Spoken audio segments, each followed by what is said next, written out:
Hello, hello, everyone. Welcome, welcome, welcome to the Don Lemon Show. We're so glad that you are here. Is everyone back and ready to work? It's like back to school for adults. So welcome to Lemon Live at 5. As you know, yesterday we did sort of a special show because it was Labor Day. And you know, Labor Day is usually people sort of relax and have the day off. But I wanted to come on and talk to you yesterday. So I want to come on and talk to you today and welcome you all back.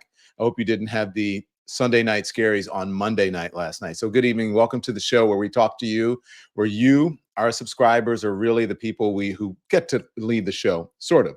So I hope you had a really wonderful holiday weekend. I really do. Remember, I'm just getting over COVID.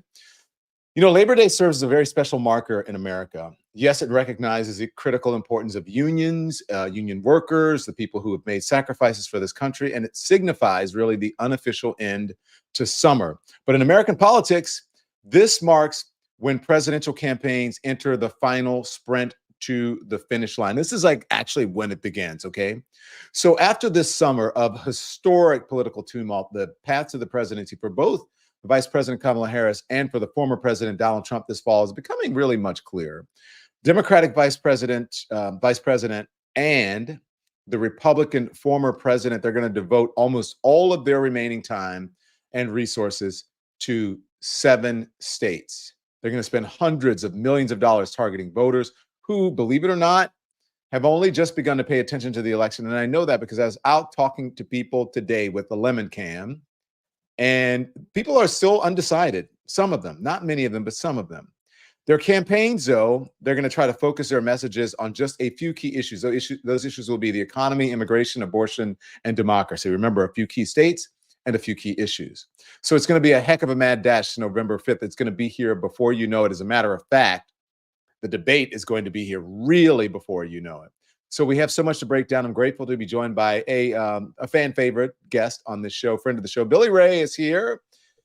Billy is an award-winning filmmaker, film producer, director, writer whose credits include Captain Phillips, The Hunger Games, and a project in development titled J6 about the assault on the U.S. Capitol. He also works with Democratic candidates to improve their messaging, specifically as they relate to independents and disillusioned Republicans. Billy Ray, thanks for joining. How are you doing, sir? It's a privilege to be here. I hope you had a good Labor Day. I did. So, you know, I call you Billy Ray, like people call me Don Lemon. Very rarely do people say, hey, Don. I don't know if you did, but do people just call you Billy Ray, or is that? It was particularly obnoxious in the 90s when Achy Breaky Heart was a thing. That was. Oh, come on. That was rough.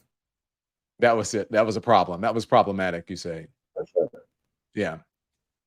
So Billy Ray, we're going to talk about the Mad Dash in November. We've got a lot to discuss, including the polling. Okay. So let me get you guys just the latest on the polling. I want to give you an update on where we are. Mm-hmm.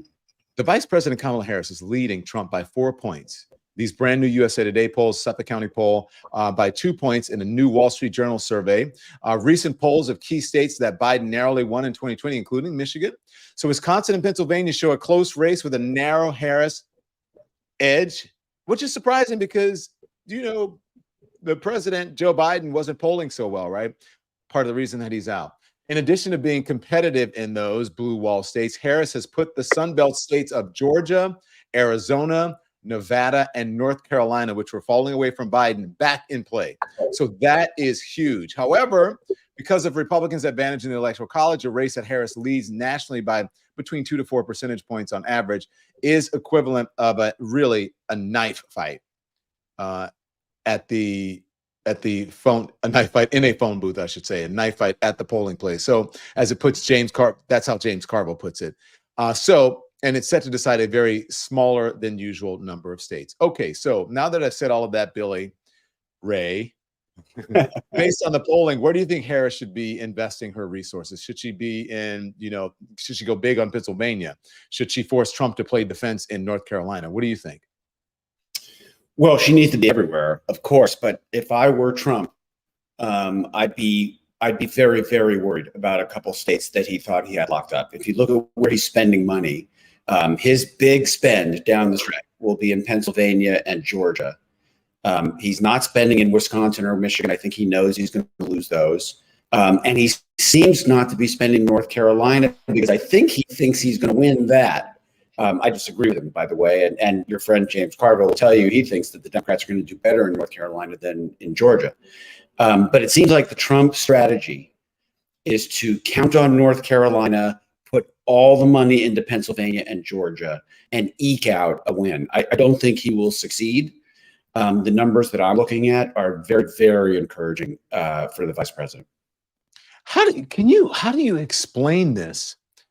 Because by all measures, Democrats, Joe Biden then, that was either, I don't even know if he was a little bit ahead, but behind, which was, as I said in the beginning of the show, which was a reason that he's not in it now, that she's made up so much ground. And I know that folks are saying that she didn't really get a big bump coming out of the convention, but this is certainly remarkable that she's in the place that she is with national polling and even the polling in battleground states, those Sunbelt states, more importantly.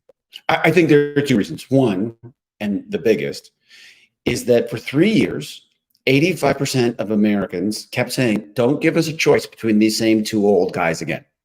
Don't give us this choice. 85%. And the Republican Party responded to that by saying, screw you, here's the same guy that we've rolled out now for the third election in a row. You're going to get MAGA and you're going to like it. And the Democratic Party instead said, oh, we'll be the party that listens. Here's something new. Yeah. I think the voters rewarded the party and are going to reward the party for listening. This is now the party that listens. That's a big part of it. The second part of it is she's a spectacular candidate. She hasn't made a false step.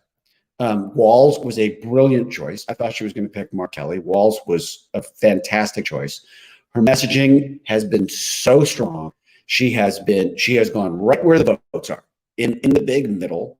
She's talking about the things that people care about. You know, my amateur analysis of this, having really, really spent a lot of time under the hood for the last 8 years since Trump's election, is that all elections come down to two things. What do people want? What are they afraid of? People what they want freedom and the ability to buy a house. What are they afraid of? Chaos. And she has gone right at those two things. And her messaging has just been consistent, very, very disciplined, while he is all over the place and has completely lost sight of what made him electable in 2016. And the contrast just couldn't be more clear. You know, it's interesting to me because I heard even conservatives now, not necessarily the MAGA right wing, and not necessarily on Fox News as well, that interest rates are coming down, right?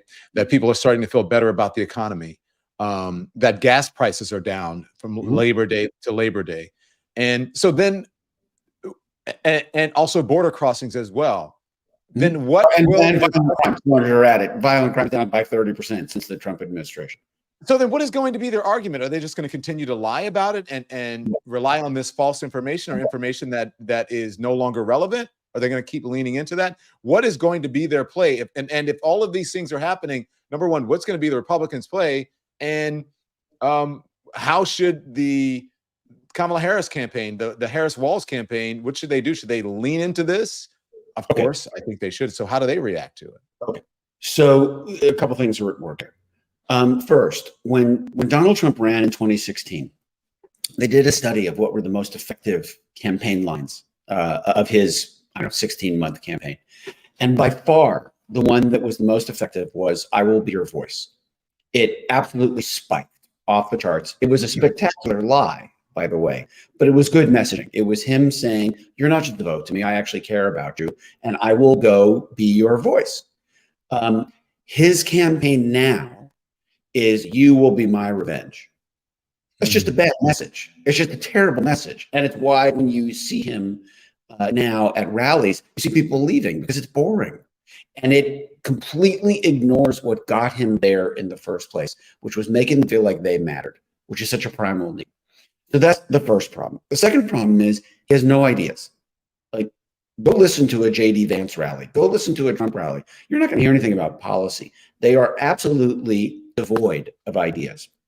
When you have no ideas, you can only play the politics of division. He's got one shot, which is to make everybody hate each other. In that sort of froth, there's a possibility for him to get enough people to stay home that he can win. So yeah, he's going to go negative. He's going to try to make us turn on one another. But she is out there pitching community over chaos, and votes over violence, and laws over lies, and books over bans, and truth over tantrums, and grace over grievance. It's a much more powerful argument. And if she just stays on message, especially on September 10th, when the debate, he's got nothing to say. He's got nothing to offer the American people. And by the way, all of a sudden, he's the candidate who's in diapers and doddering and not making any sense. So, youth versus senility all of a sudden is a great issue for the Democrats. That was another gift that President Biden gave us.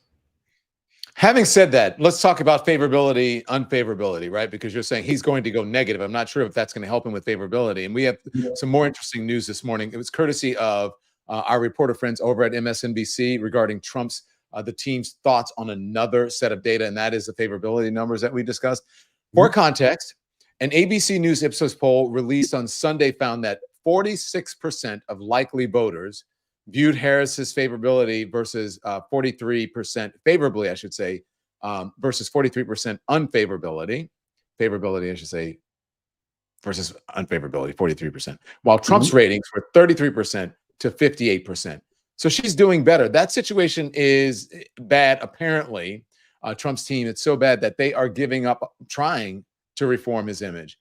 They're not even going to, they're just saying, as you said, they're going to go negative. Watch this. Okay, so the characteristics, all the things that Donald Trump was ahead of before Harris got into the race, he's now behind. And I think the most striking thing, Mika, that when you're looking and people are trying to sort through this race and what direction it's going, you just look at the favorable, unfavorables. Donald Trump way up, upside down by, close to 20 points in the 30s for likable.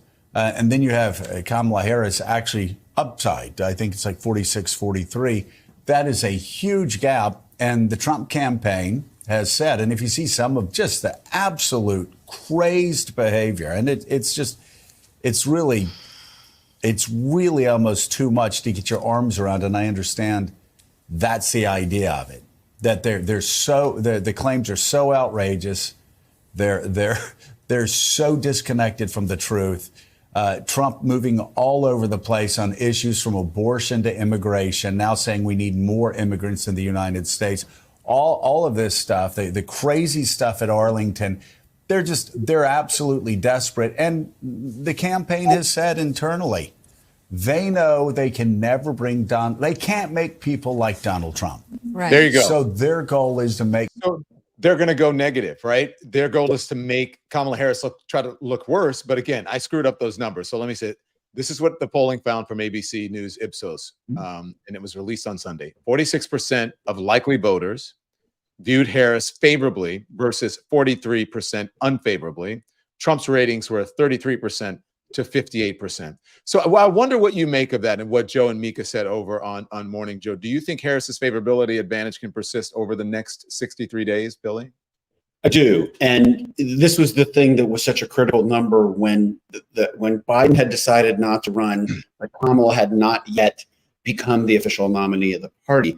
One of the things that we were noticing as we were looking at the numbers was that 22% of Americans had no opinion of Kamala Harris, which meant she had a lot of room to grow. She had a big upside. Trump has a very real ceiling, and it's low. And he hit it when his ear started bleeding. That was his peak. But you don't want to peak in July, right? You want to peak in November. And he bumped up against his ceiling. And what we found was that it used to be Trump was at 45 and Biden was at 40. Now Trump is still at 45 because that's his ceiling. And there's Kamala at 52. She had room to grow. He didn't. And part of that is because there are things that are unique about the American electorate. And by that, I mean, and this is the most unofficial research ever, 30% of this country has always been crazy. Go back and look at what people were writing before the Civil War. 30% of this country was nuts. right before World War II, the America First movement, Lindbergh, all of it, 30% of the country, completely nuts. The day that Richard Nixon left office, his approval rating was at 29. And you look at Trump's numbers, they're always hovering right around 30. It's that block of people that cannot be moved. That's okay, because it means that 70% of the country can. And that 70% of the country is clearly trending towards the vice president. And again, it's because her message has been consistent. It's been really smart. And it has invited people in the big middle to reject the nonsense about her. You know, at the same time that they were saying that she was a San Francisco liberal, which is a joke. Trump was also saying, "Oh yeah, she was too law and ordery, so black people shouldn't like her." They were saying the same thing at the same time. Like, pick one or the other. Either she's a San Francisco liberal or she's too tough on crime. But you can't make both claims. And they were trying to get away with that shit, and it just doesn't work. The audience is tired of it.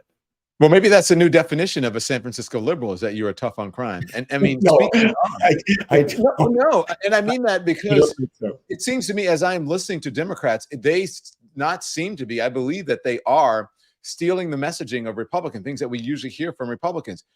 What you do, you specialize in helping Democrats sort of refine their message, try to connect with independents and disillusion Republicans. That's what you do. I want to play this clip of Tim Walz for you. He's speaking at a union event on yesterday. Okay. And he's attacking Republicans, seemingly using traditional Republican talking points. Here it is. I know, we all know this. I remember a time when Republicans talked about things like freedom, they meant it. They would never turn their back on our allies. But that's not these guys. Trump and Vance, when they talk about freedom, means government should have the freedom to invade every corner of our life. They talk about small government, small enough to be in your bedroom, small enough to be in your exam room, small enough to be in your library, telling you the things that you should make decisions about. So let's be very clear. Where I come from and where you come from as neighbors, we respect differences. That's your opinion. Look, we're sitting here together, Brewers and Twins fans, Vikings and Packers. Look, we respect it. But on things like health care and what books I read and democracy, we all live by that very simple golden rule. Mind your own damn business. Mind your own business. Wow, Billy, he's good. And do you think that sort of message, as you said, you thought he was a brilliant choice. Will that messaging work on independents and disillusioned Republicans? Absolutely. You know, my colleagues and I have been screaming about this for 8 years and talking about this kind of messaging for 8 years. If you poll Americans on what values mean the most to them, freedom is number one, and it's not close. As a value, freedom outpolls justice in America by 22 points, which will come as no shock to any African American who has been saying justice, justice, while white America has been saying, well, yeah, justice, it's important. But what I really want is the freedom to say stupid shit and not be called a racist. Okay. And by the way, if you want to know what America thinks of equality, it's 10x down from justice. Okay. Freedom matters. Freedom is everything. When guns stopped being a safety issue and started being a freedom issue, a person could walk into Sandy Hook, shoot 20 kids, and the law didn't change. Right? When masks and vaccines stopped being a health issue and started being a freedom issue, it all of a sudden got very, very strange. Americans don't like to have their freedoms taken away. It's why reproductive rights are such a huge issue for Democrats, because it is a freedom taken away by Republicans. And of course, that means something to independent voters, because independent voters are suspicious of both parties. But independent voters for a long time believed, I believe by 22 percentage points, that Democrats were more likely to restrict their freedoms than Republicans were. That's no longer close to true. It's not close to true, because the Republican Party all of a sudden is the party that's taking away everybody's freedom. And by the way, I just want to throw one other set of numbers at you, just because I happen to learn it today about the favorability ratings.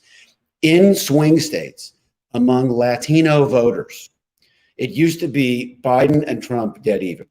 It's now Harris at 55, Trump at 36 in terms of the polls. And in terms of favorability, Trump is underwater. He's -4 with Latinos in those battleground states. And Kamala Harris is +14. Every number is going in the right direction. That guy is dead in the water. You know, do you think, do they know? Are they panicking, or are they just, I wouldn't presume to tell you what's going on inside that campaign. I can't imagine anybody can talk sense into that guy. I think they probably told him in 2016 he was in trouble too. And he kept saying, no, I'm fine. Look at the rallies. I'm going to win. And he wound up being, I guess, technically right, although he did lose by 2.5 million votes. Yeah, but look at the rallies. Look at the rallies now. I mean, but in this case, the rallies are not looking good. And all the interviews look terrible. And he knows J.D. Vance was a dumpster fire. And well, that is the reason for, don't you think that's the reason for RFK Jr.? RFK Jr. is really the de facto VP, right? Because he's the one that's like they're hugging each other. He's out with him more than I think Vance is. But he doesn't help. It's too late. Because the RFK voters respond too crazy, right? And those kind of voters tend to be Trump voters anyway. RFK wasn't going to take any votes away from Kamala Harris because Kamala Harris voters aren't crazy.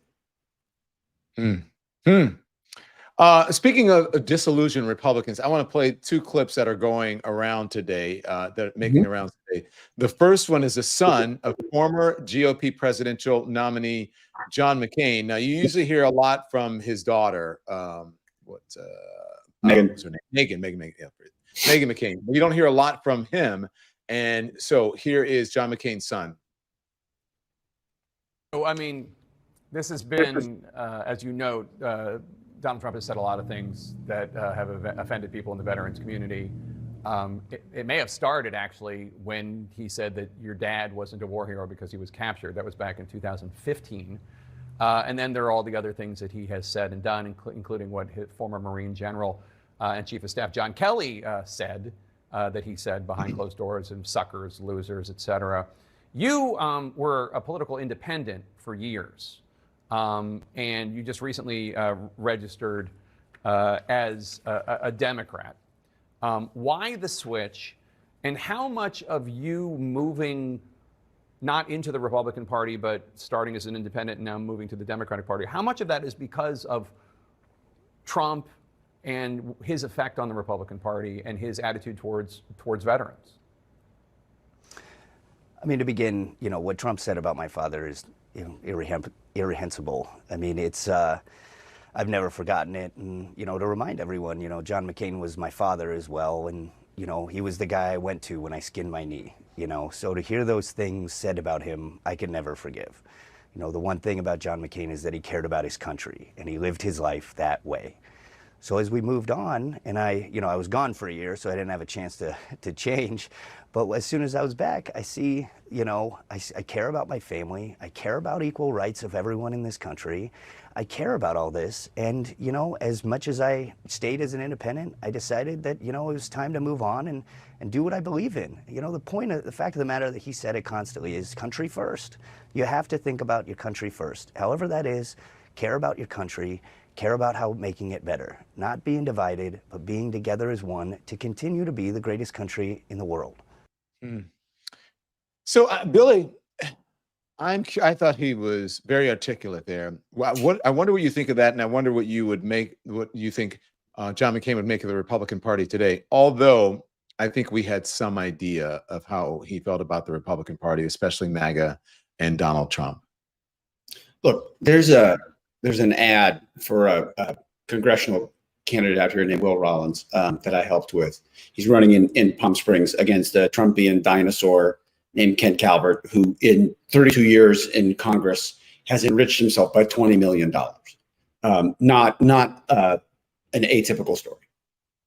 But what that ad essentially says is, speaking for Will Rollins, because it's true of Will Rollins, he said, my grandparents were Republicans. They were fans of Eisenhower and McCain and Reagan. And they taught me that the Republican Party stood for personal accountability, small government, law and order, and hawkishness on Russia. And the reason that I'm a Democrat, speaking as Will Rollins, is because the Republican Party is none of those things anymore.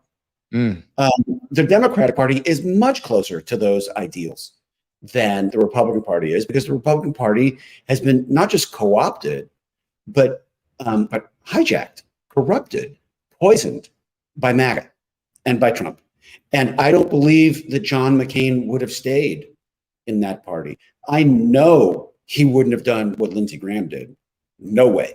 Zero chance. That he would have just looked the other way and accepted that MAGA-ism is now Republicanism.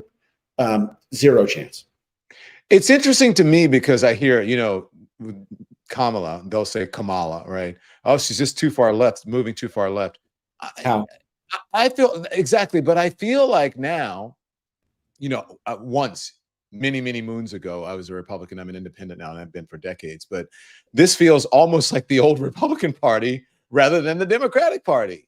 And don't you think that's really smart on the Democrats' part this time, that the Republicans have moved so far to the right that Democrats moving to the right and becoming much more sensible, right? Taking back the Republican message, taking back the sort of the idea of limited government, not being in women's bedrooms or anyone's bedrooms, or in women's personal business with their doctors, and so on and so forth. Those used to be Republican ideals or ideas, either one, but they're not. I think it's very smart messaging on the Democratic Party. It's almost as if it is, I wouldn't say it's flipped, but people talk about the Democratic Party moving to the left. I think the Republican Party has moved so far right that Democrats are looking more sensible and even somewhat like Republican light. First of all, there is no Republican Party anymore. We just have to stop saying that. It's the radical right. Okay. Right. When I work with a candidate or an elected, and this has been for 8 years, for 8 years now, I've said to them, I'm going to help you learn how to sound less like a Democrat so that you can make arguments that independent voters can actually hear. And that's what the Democratic Party is doing. And the reason that they're able to do that, the reason that that door is open, is because once the Republican Party decided that all that mattered was Trump, that the fealty and the loyalty was to him and not to a party. Once they decided they didn't even want to have a party platform anymore, it was just whatever Trump wants, that's what we're doing. And whatever his whim of the day is, that's what we're going to go out there and preach. Well, then you actually have no belief system anymore. You have no ethos as a party anymore. It's all just a cipher. And into that void, since we know that nature abhors a vacuum, into that void steps the Democratic Party. And all of a sudden, the Democratic Party is talking about values that we had once had surrendered to the Republican Party. I don't know how many times the word freedom was used at the DNC, but I'll bet it was. Talk to you about that. That's my next question after this one. But I just want to, I like to talk to the subscribers because they're weighing in, and some people are surprised that many moons ago I was young, and then I grew up. Again, because I'm not a member of the. Am I getting any hate? Am I getting some hate? No. But I'm not ashamed of that. As a Republican, I don't know if I ever became a Democrat. I'm not sure. But then I think I became a Democrat, and then I became an independent because I don't believe in it. But I think that is a sign. I'm not saying that I'm, Einstein or anything, of an intelligent person and someone with humility, when you can change your mind, when you get new facts, right? When you can say I was wrong about certain things, and then, which is what I think Kinzinger has done, which is really the former lieutenant governor of Georgia has done, which is what my friend, Anna Navarro has done. She's going to kill me if she sees this. What Anna Navarro has done, and many other sensible people.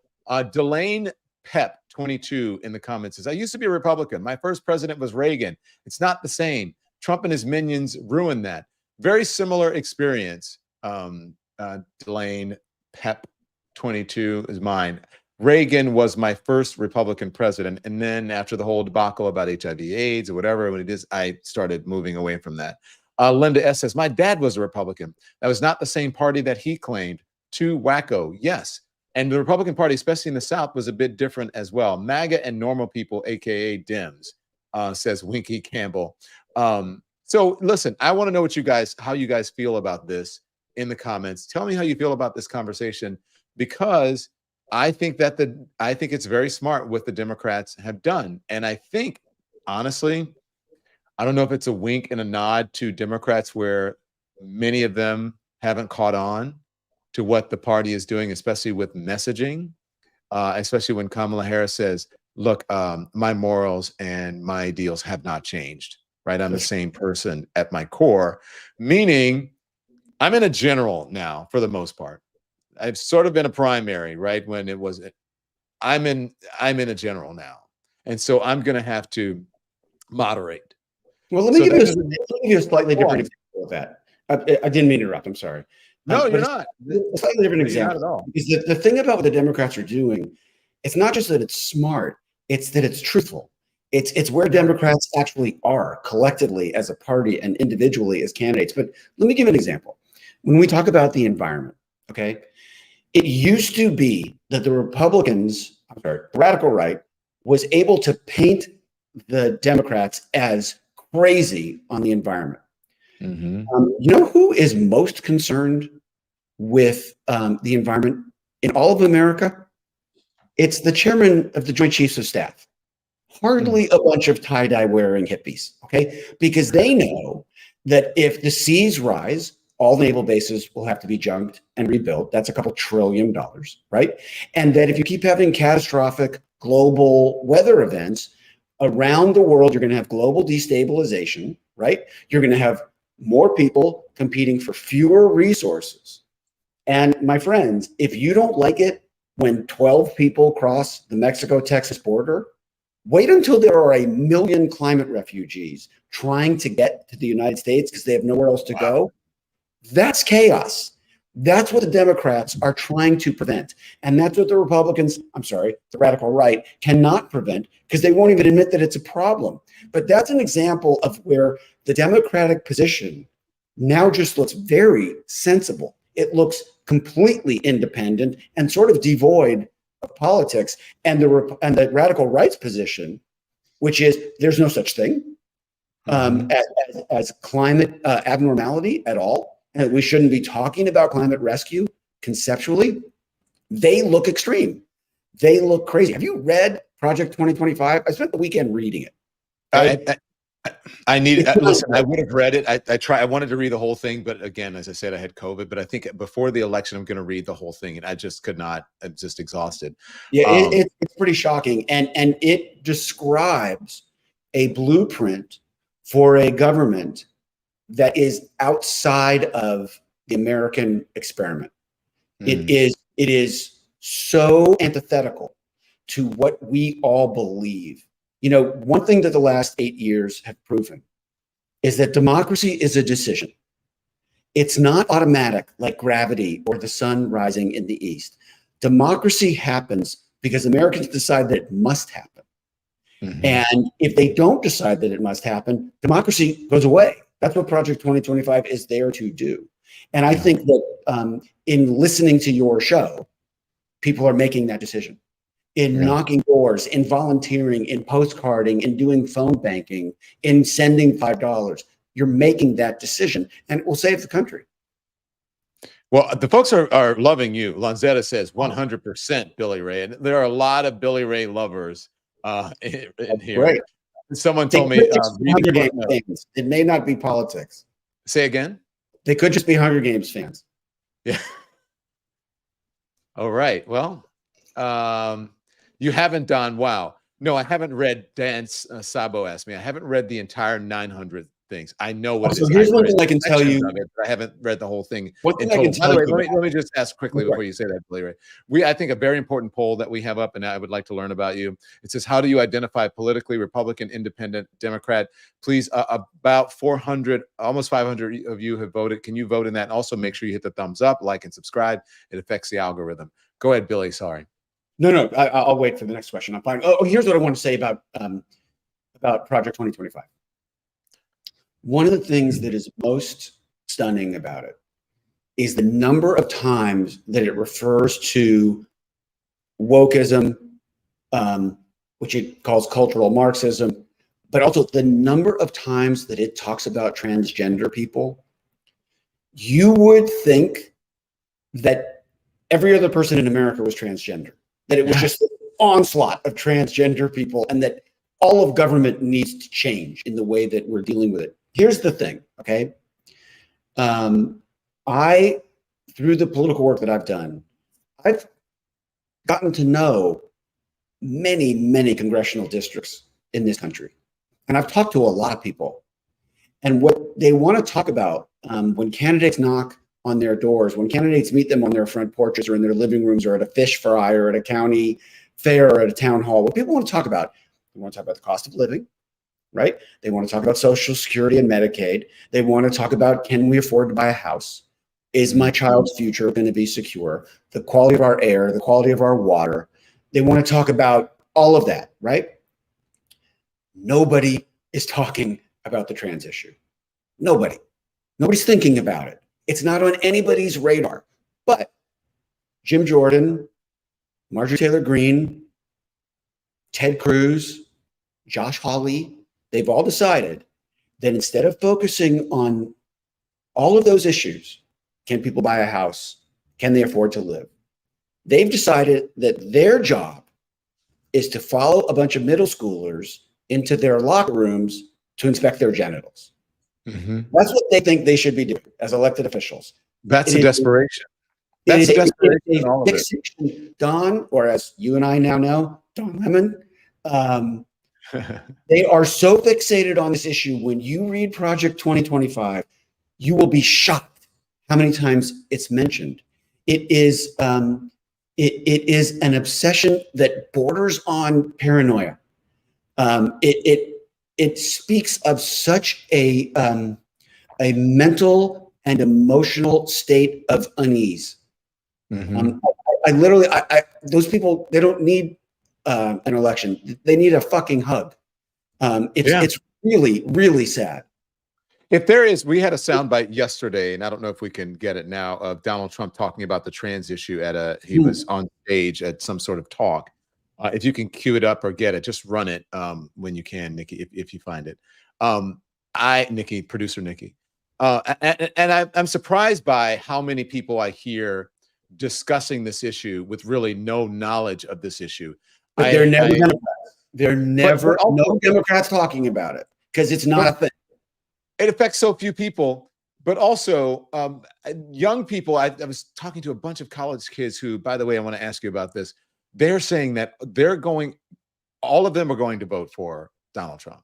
And they said all of their friends are going to vote for Donald Trump because they, think it's bad that this trans issue thing and blah, blah, blah. And they had these ideas about the trans issue. They think that, you can go in as a kid or whatever, and you can get, medication, or, that you can get gender reassignment surgery at such a young age, and that their schools are indoctrinating kids.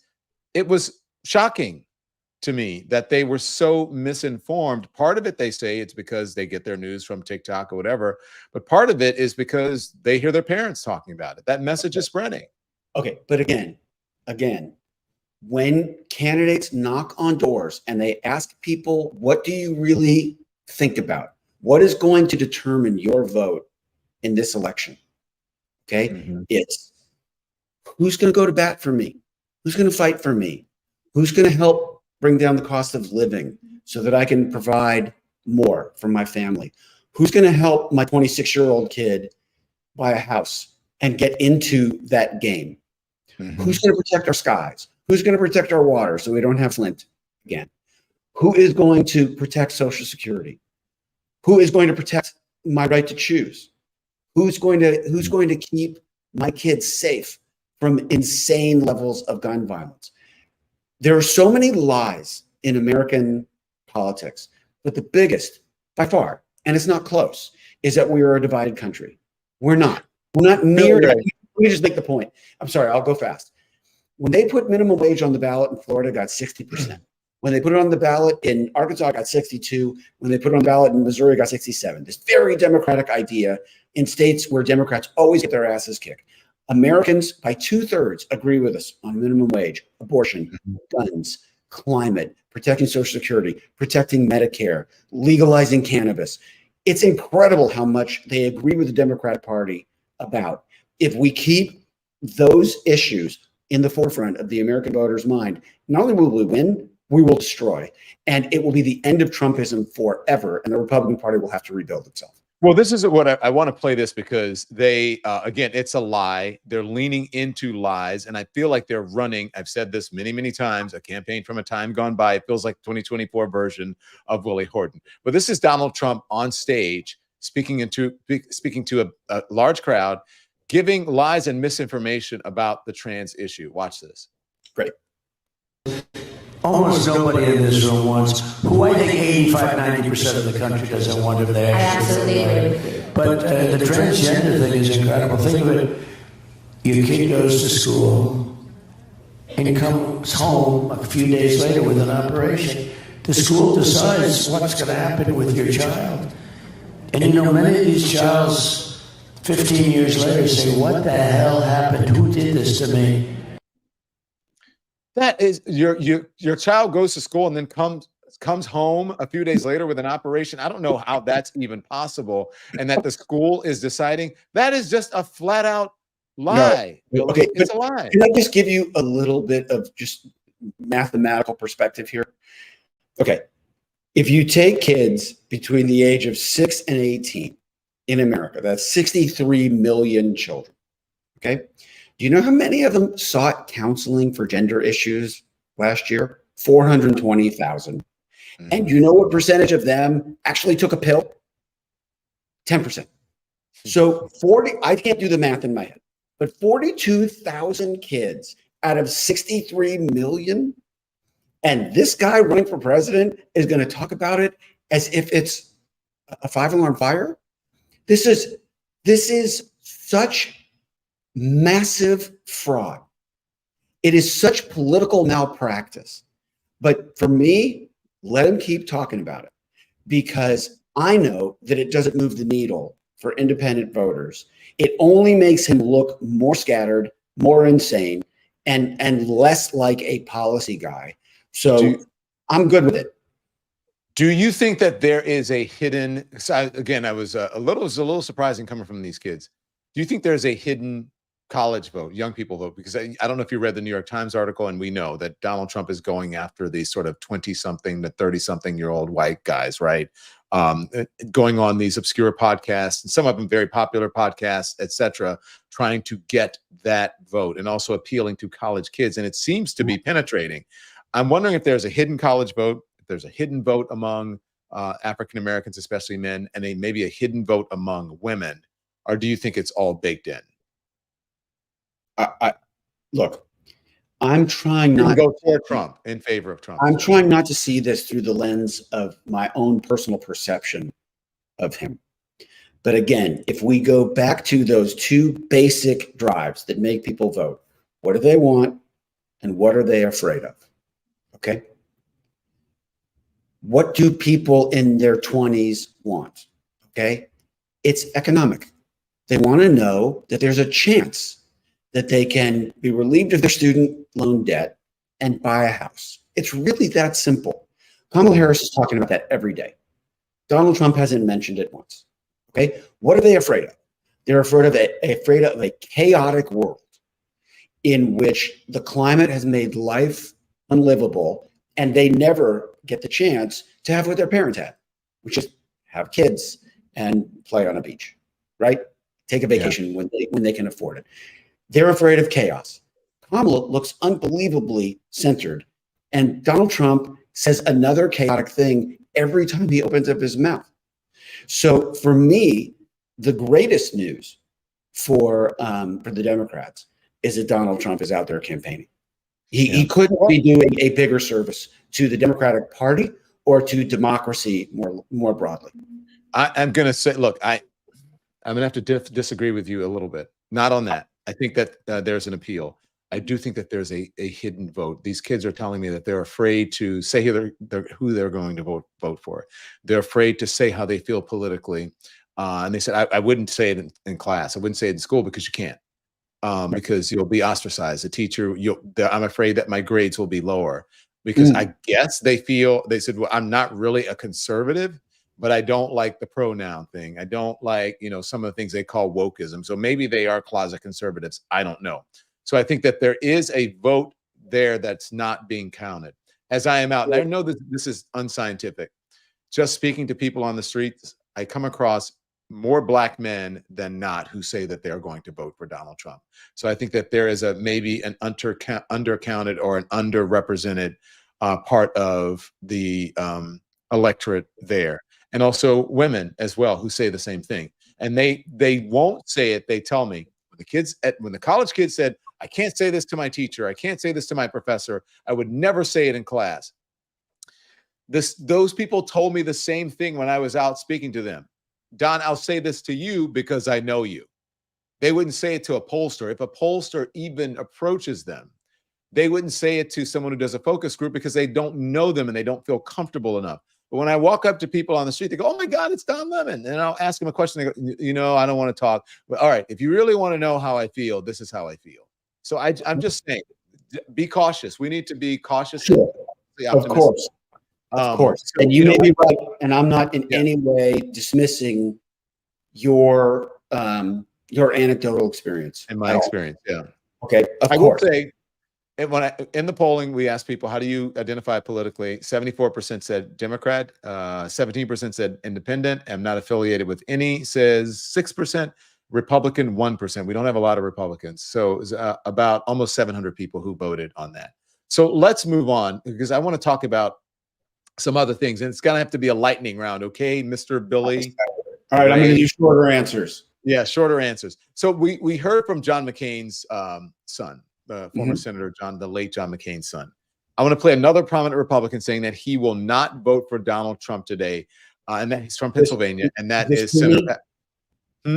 Toomey? Pat Toomey. Yeah, here it is. Presidential race.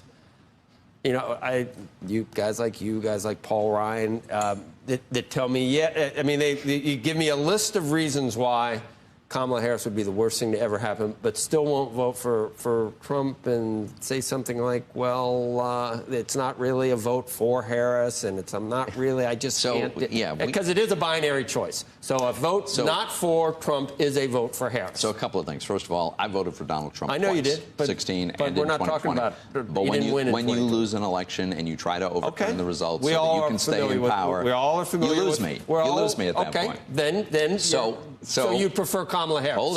Hold on. You would prefer Kamala Harris. I acknowledge that the outcome is a binary situation, but my choice is not. I have the choice, and you and I are just going to disagree on this. What if it came down to one vote, and it was yours that put Kamala Harris, then it is yours. It is an acceptable position for me to say that neither of these candidates can be my choice for president. It's going to be one. 28% corporate taxes, 45% capital gains. I get it. So the answer to that is Republican control of the Senate. And that is absolutely essential. If the other side runs the table, then Katie barred the door. They will repeal the filibuster, and they will be dragged by their left wing, which clearly is in charge now. And I think Kamala Harris proved that with her vice presidential election. And it's huge tax increases. It's probably some version of Medicare for all. It might even get to an expansion of the Supreme Court because there will be no breaks. But the good news is, I think Republicans are going to take the Senate. Right.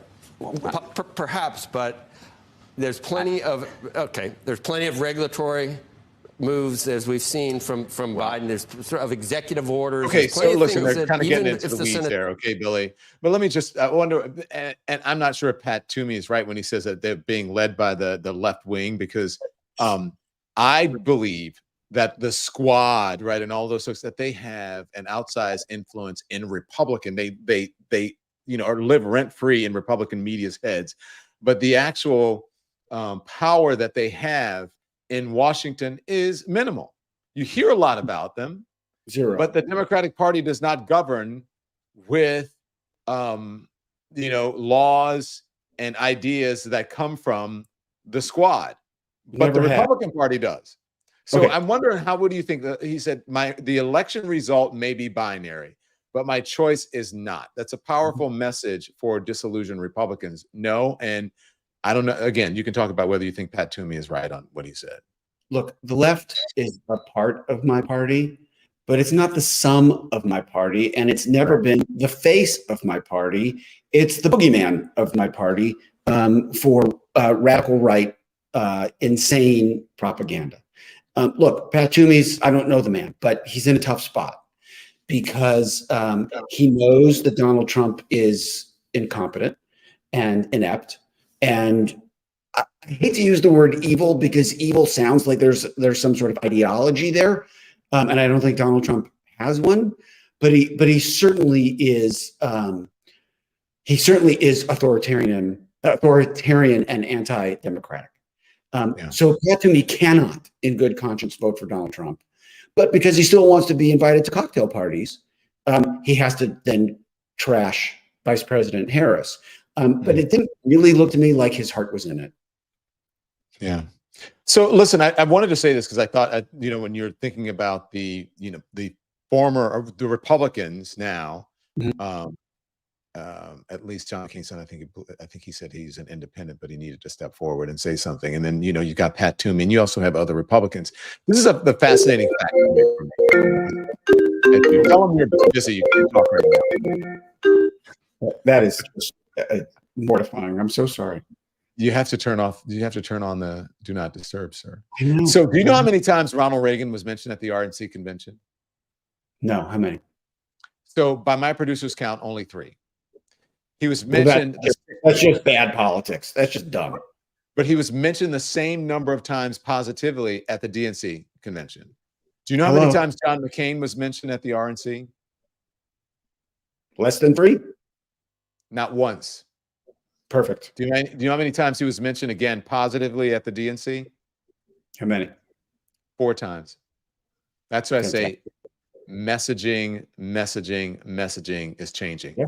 Okay.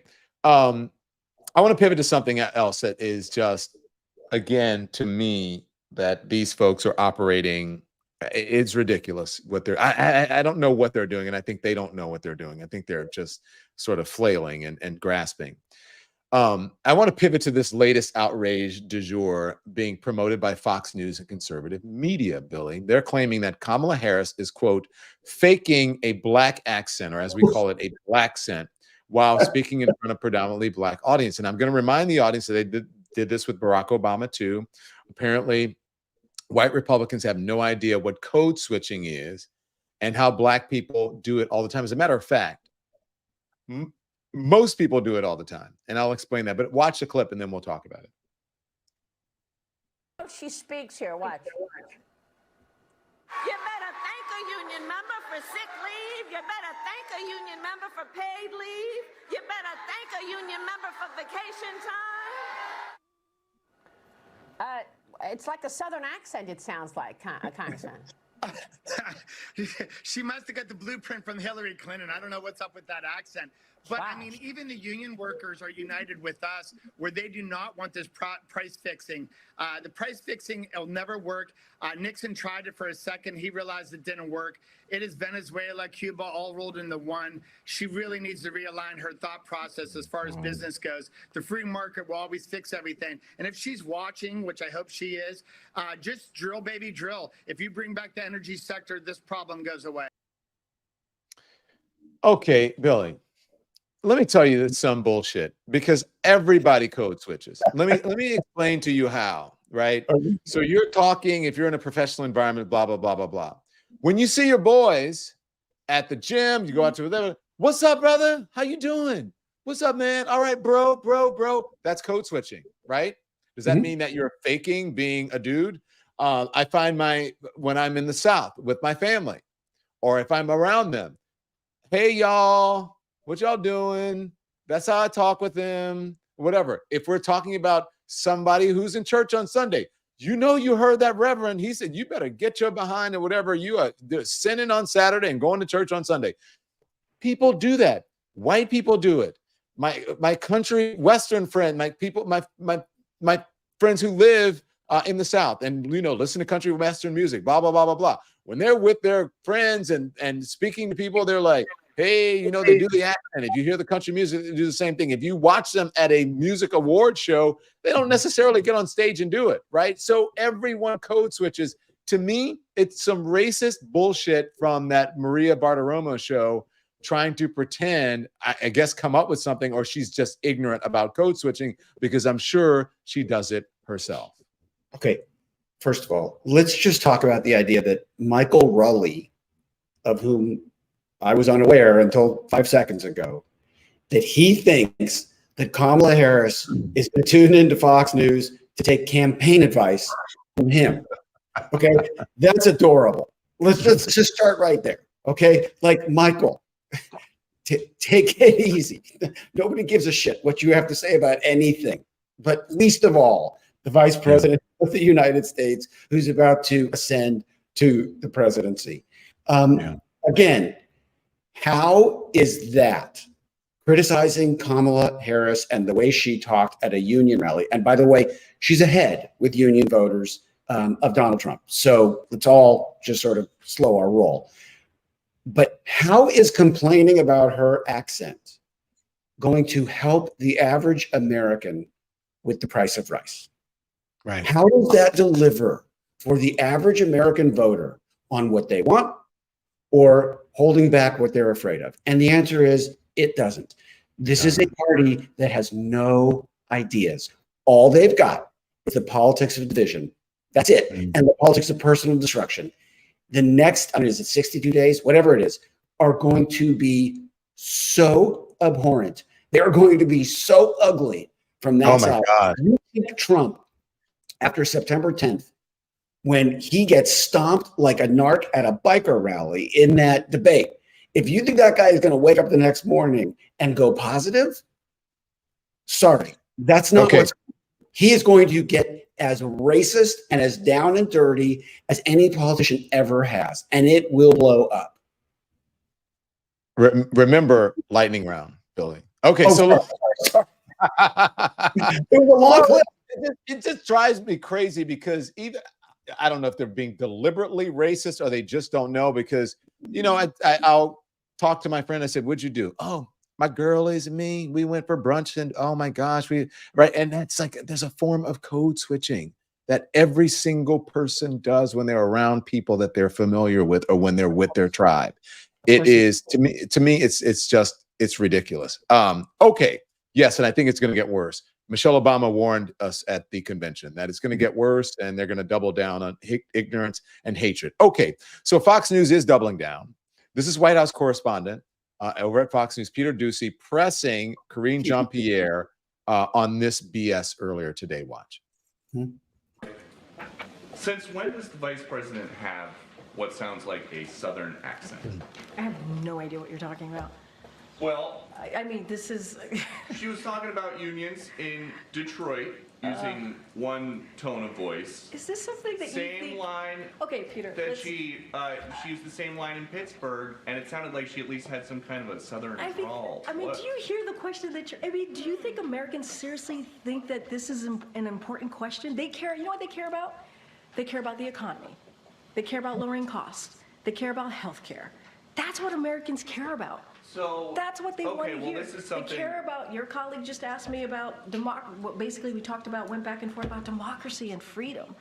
That's what they care about. I'm not even going to entertain some question about the president. It's just hearing it sounds so ridiculous. Well, but hearing it is...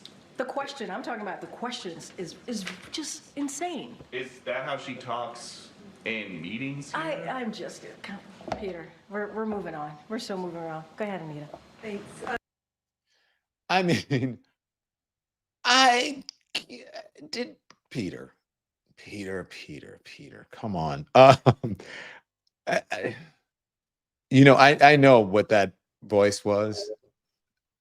That was what my mom would do. Boy, shut your damn mouth.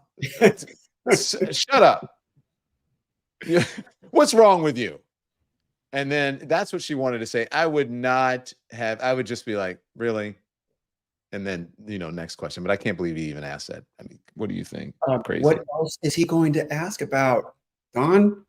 What is he going to ask about? He has no substance to talk about.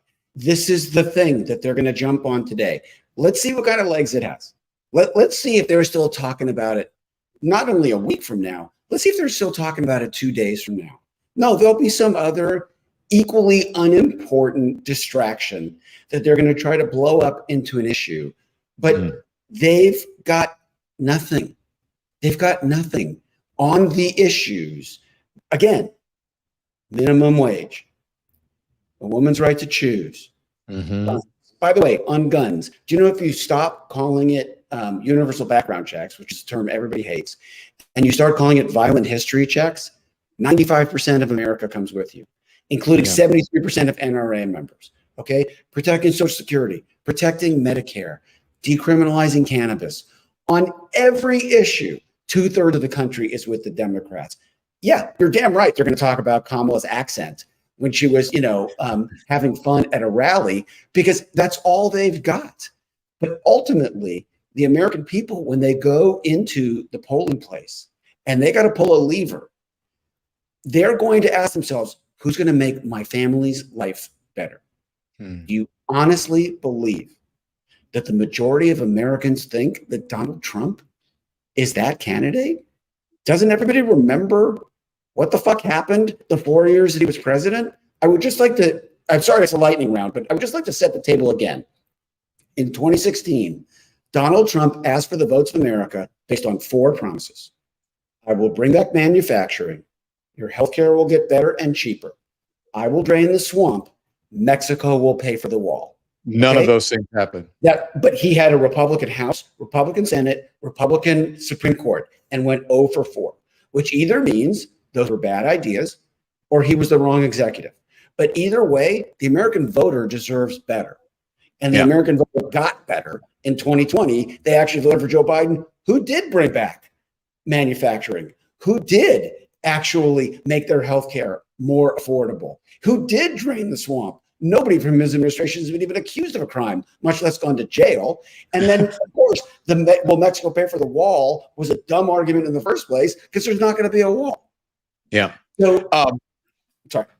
Stand by. No, I just want to get something because, my folks here know how we're going to end. We always end this program, but I agree with you on that. And that's why I like to sort of inform people when they are misinformed about the election or about what's happening here. So, Billy, I thank you for joining us. And I hope that you will, when you were talking about, what has happened in the election and what people need to know before they go to the polls, it is in this book. Oh, there we go. This book releases on September 10th, and I really want you guys to buy it. I was actually out talking about it today.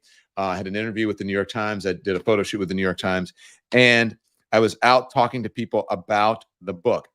Billy, the publishers read this. This book was supposed to come out after the election, and the publishers felt strongly that people needed to read this book before they went to the polls.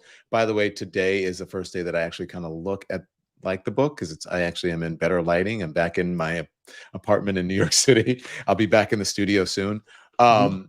So, I want everybody to buy this book, pre-order it, and I want you to read it, Billy. I will sign one page to you.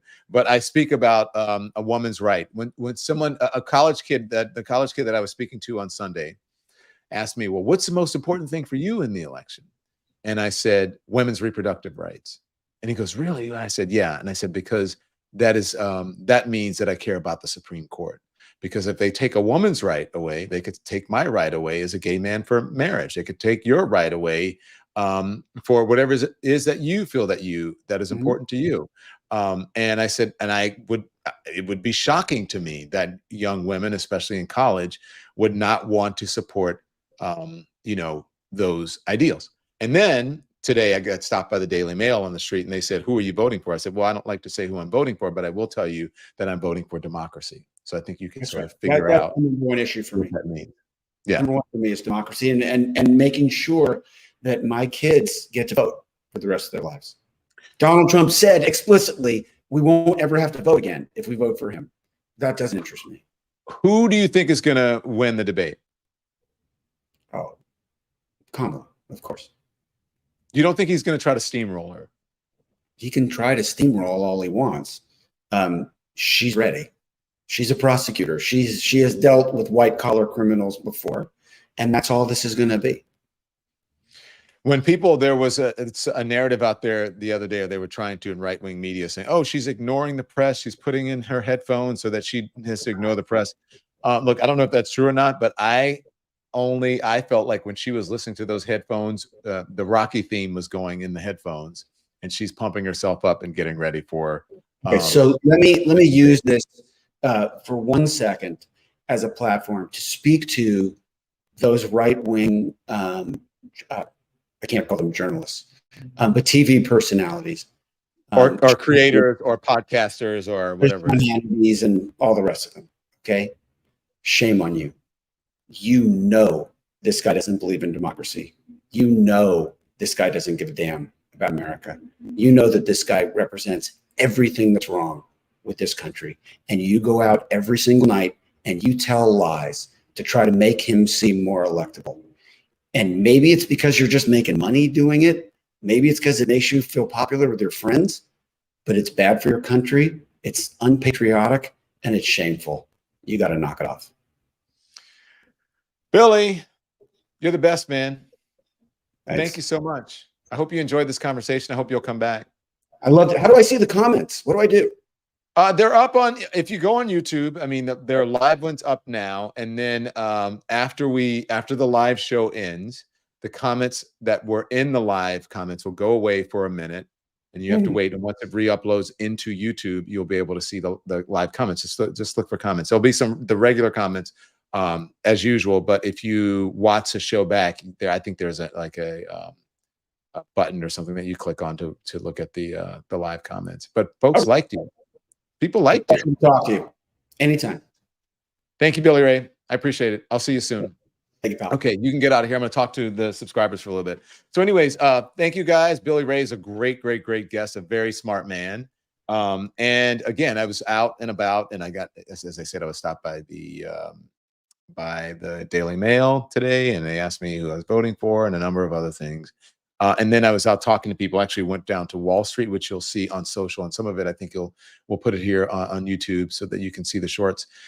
Very interesting conversations about what people were thinking or are thinking about the debate and about the election. Most people, except for a couple of the Trump supporters, said, they said the debate, the mic shouldn't be on. That was previously agreed upon. But just about everybody else said, no, the mic should be left open. There should be fact checking, and there should be an audience. Most people said there should be an audience. Even the Trump supporters thought that there should be an audience. I can't wait for the debate to see what happens. I do think that Kamala Harris is preparing herself, and that's why she's like gone in and she's studying and she's listening to in her headphones or whatever it is. But I also believe that Donald Trump is obsessed with Kamala Harris. He doesn't know how to deal with her. He doesn't know how to deal with her. It is driving him bananas, and that's why he's going crazy.